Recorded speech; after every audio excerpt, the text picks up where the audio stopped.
Helmet shot country. Let's ride. Let's ride. Let's ride. Alright.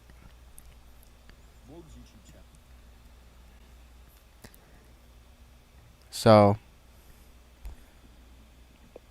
we got this video of our Sunnyv2 called Morgz' career is basically dead. What happened? And, oh, shit. Wait a minute. Did he delete the comment? What the fuck? There's no way. What the fuck? Morgz' YouTube channel is pretty much dead with an average of only... Wait, what the fuck? Beast Sugar is in the comment section? What the fuck, bleh?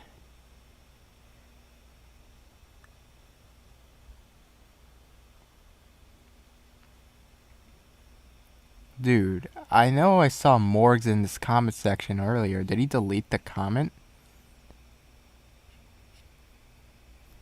Wait a minute. Don't tell me he deleted the comment.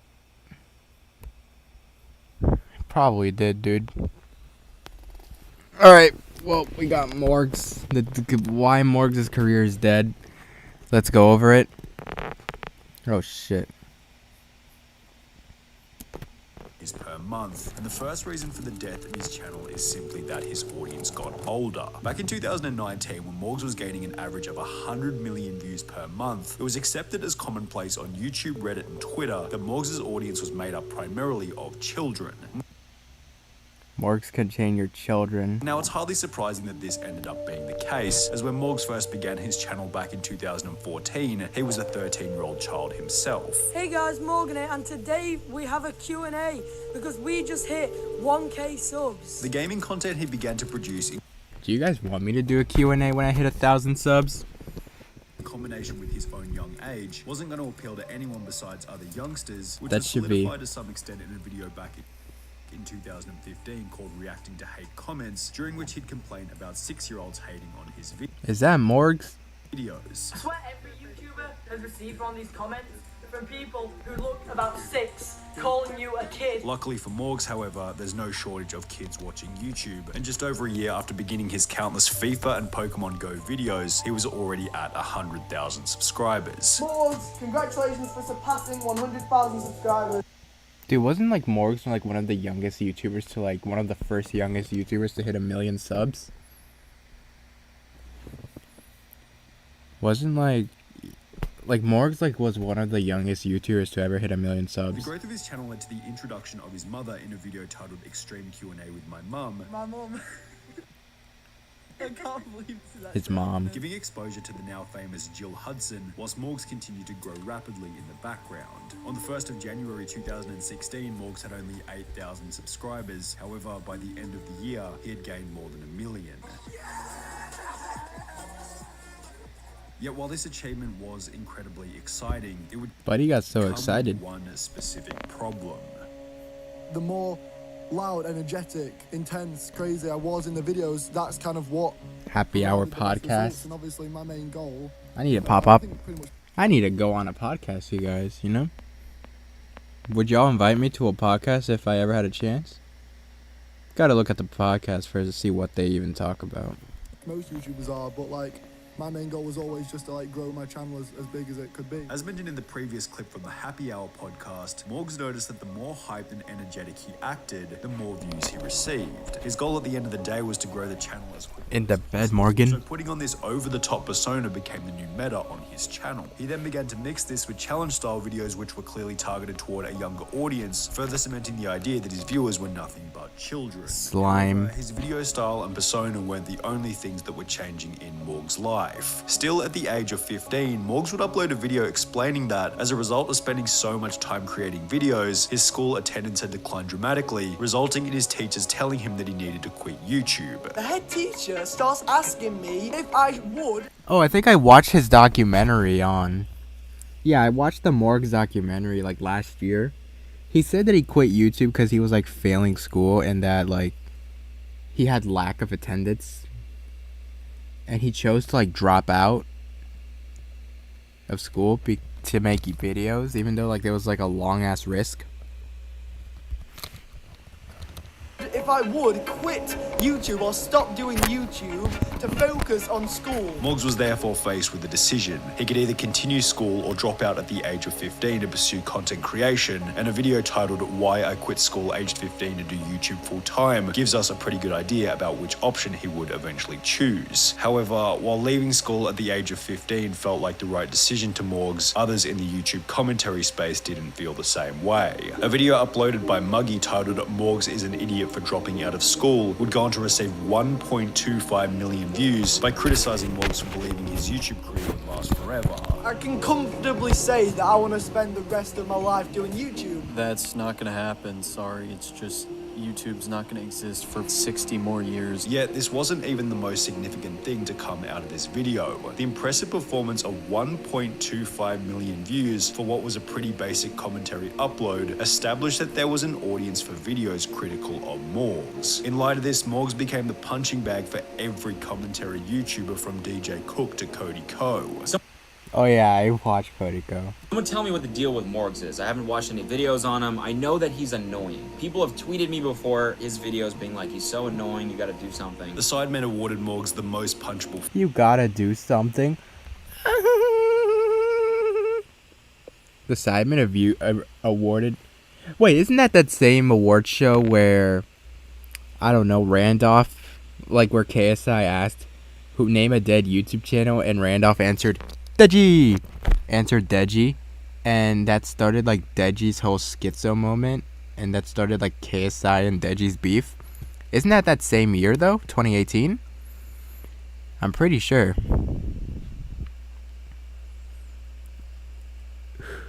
Alright, whatever. Face in 2018. The most punchable face. Again, Morgz. And by 2019, even PewDiePie was joining the pylon in front of an audience of over 16 million. Mom PewDiePie? really likes to make that face, and it makes me very, very, very, very, very, very uncomfortable. Subsequently, everyone over the age of 15 seemed to take on a similar opinion about Morgz. Morgz He's is a cringe dumb fuck. English kid who know nothing but yelling. I mean, imagine a kid who makes his mum fall off a treadmill for money, and his number one problem is clickbaiting people. Pretty Jesus Christ. sure that the neighbors next to Morg's house Dude, this guy's fucking jealous, bro. must definitely have soundproofing. In the end, he sucks. However, whilst being criticized from every corner of the internet doesn't sound all that ideal, Morgz claimed that he loved it. This is probably going to sound pretty crazy, but like, I love them really. Like, Really? I really like. There isn't really anything I enjoy watching more now than people like ripping into me. Everybody making videos, ripping apart your content. How did that feel inside of you? Did it hurt? To be honest, I loved it. Possibly because it was doing wonders for the growth of his channel. This was Hell essentially yeah, bro. Morg's mum beginning her own channel, which opened the door for a whole new set of memes, such as the Will and E vs Morg's mum subscriber war, which garnered millions of views for each creator, while passively introducing more people to what you might call the Morgz empire. Although, while Morgz The claimed to Morgz enjoy academic. these roast videos, one piece of criticism that Morgz didn't seem to appreciate was when people began to accuse Oh yeah, that's the criticism. People accused Morgz of like copying Mr. Beast, and I'm just gonna let it play out. I don't know what to say. Maybe he did. Maybe he's a scumfuck for that. him of stealing But we'll video see. ideas from Mr. Beast. In light of these accusations, Morgz would take to Twitter claiming that Mr. Beast's ideas had also already been done in the past, prompting a video response from Mr. Beast, who stated that he was putting his own twist on the videos whilst Morgz clearly wasn't. When you get inspired, because it's clearly you're getting inspired by me, just switch it up a little bit more. Like, yeah, obviously I got inspired by other people. I wasn't the first to donate to Twitch streamers. Everyone gets inspiration. Just you put your own little twist on it. I would just prefer, if you get inspired by me, just switch it up a little bit more. And yeah, I mean, I don't hate you. It's whatever. Morgz responded to the video by stating, "The titles and thumbnails are pretty similar, but if you watch the actual vids, our video styles are completely different." Oh shit, these were 2018. Conclude the thread by stating, "Hey, a sensible response. I deleted the original tweet because I know lots of YouTubers are making vids on you right now, and I can't imagine it feels good, so I'll leave you alone. Have a good day." Although this certainly wouldn't be the end of the beef, as Morgz continued to copy many elements of Mr. Beast's videos. 6 months after their original encounter on Twitter, Morgz would post a tweet reading, So out of video ideas at the moment, I'm in a bit of a pickle, prompting another little zinger by Jimmy reading, "Don't worry, I'm about to start uploading more soon." This prompted Morgz to start a new argument thread in which he would show examples where Mr. Beast seemed to have actually copied Morgz, yet Mr. Beast would dismantle these accusations by showing the process by which he had actually come up with the ideas. Morgz responded by stating, "How come my top video is a copy of your Last to Leave series, but your VR video is inspired? And just because you say you're joking and you hate drama doesn't change anything. Just a way for you to push a narrative while still looking like a good guy, even though you tweeted about me." God The beef damn, continued bro. with Morgz blacklisting the word Mr. Beast on his channel, and Jimmy stating on Twitter, "Imitation is the sincerest form of flattery." Yet at some point, Mr. Beast probably realized that arguing about the problem was a waste of time, as Hell yeah, it's a waste of time. Morgz was only getting closer and closer to 10 million subscribers. However, coincidentally, 10 million subscribers would also be the same point at which Morgz's channel began to show the first signs of impending failure.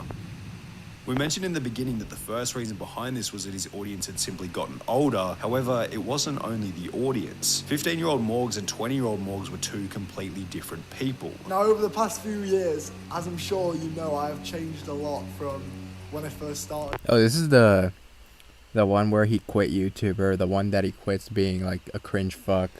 YouTube. 15-year-old Morgz seemed energetic and confident that he would be doing YouTube forever, whilst 20-year-old Morgz had achieved 10 million subscribers and everything he could have ever imagined, leading him to adopt a more jaded personality, even claiming that he could simply retire whenever he wanted to. I guess I'm at a point now where, like, I don't have to do anything. Like, I could theoretically, like, I guess retire and stop.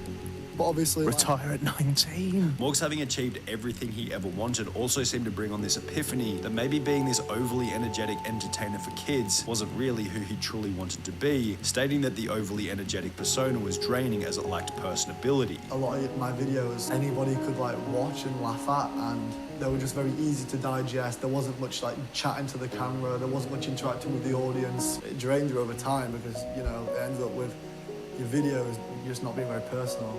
And, you know, you kind of sacrifice that personal connection with the audience. It does wear on your mind, thinking about, you know, like, what's going to make the video pop. As a result, Morgz began to take a much more honest approach to YouTube, admitting that the content itself was fake in addition to his personality. Morgan, we all know you've done a lot of fake videos. But which one is the fakest? Yo, how can I even pick one? There's so many. While The also fakest admitting video? He had copied Mr. Beast on numerous different occasions. You know what? I will hold my hands up and say, yes, I have taken ideas before. I mean, pretty sure you guys already know that. There was a clear internal battle that was arising in Morgz's mind after he'd hit 10 million subscribers, being that he could either continue with the overhyped fake persona and the videos targeted towards children, or he could pursue authenticity and run the risk of losing his audience. Morgz would make this decision publicly in early 2021 when he'd upload a video titled "I'm Leaving YouTube." It's actually the same year EDP445 got exposed for being a bit of a kid diddler, if y'all know what I mean. It's the same year EDP got exposed for being like a kid diddler. Explaining that he planned on leaving his childlike persona in the past so he could make videos as his own authentic self. Now I've got 11 million subscribers and everything. I guess now I'm at a point in my YouTube career where I'm just kind of done with the bullshit. Like, you know, I just want to be myself again. By this point, Morgz's viewership had already fallen to 20 million per month from a peak of 100 million per month. However, Morgz displaying his genuine self seemed to have no effect on his decline in views, as they would unfortunately continue to tumble. Perhaps Morgz's reputation as a kids entertainer was so deeply ingrained that nobody over the age of 18 would be willing to call themselves a Morgz fan even after the rebrand. Maybe Morgz overestimated how interested his previously young audience would be in his new genuine persona. The other problem with adopting this new genuine persona was that suddenly there was no reason for the commentary community to talk about him anymore. He kind of lost his meme status. So much of his growth had come from people simply discussing how bad he was, and therefore, as Morgz got rid of his cringy personality, people got rid of their videos talking about it. All of this led Morgz's viewership to fall further to around 10 million per month, while Morgz's subscriber count would stagnate, followed by its first sign of a decline in early 2022. The decreased viewership and subscriber count seemed to lead to a decline in motivation as Morgz began to upload every 1 or 2 months, resulting in a further viewership decline to around 5 million per month, where it remains to this day. Dang, bro. Alright, well, that's Morgz. Yeah, I didn't know this. This guy, honestly, This guy kind of fell off. Not gonna lie, bro. Dude kind of fell off. Morgz' YouTube channel is pretty much dead with an average. He kind of fell off, bro. I could have sworn he commented on this video. This is the Burger Churger guy.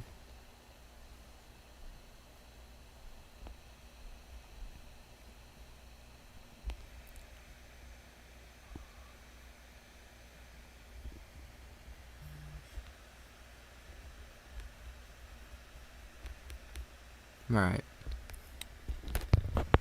Well, I guess that's the not Deaf Doodles. What am I saying? The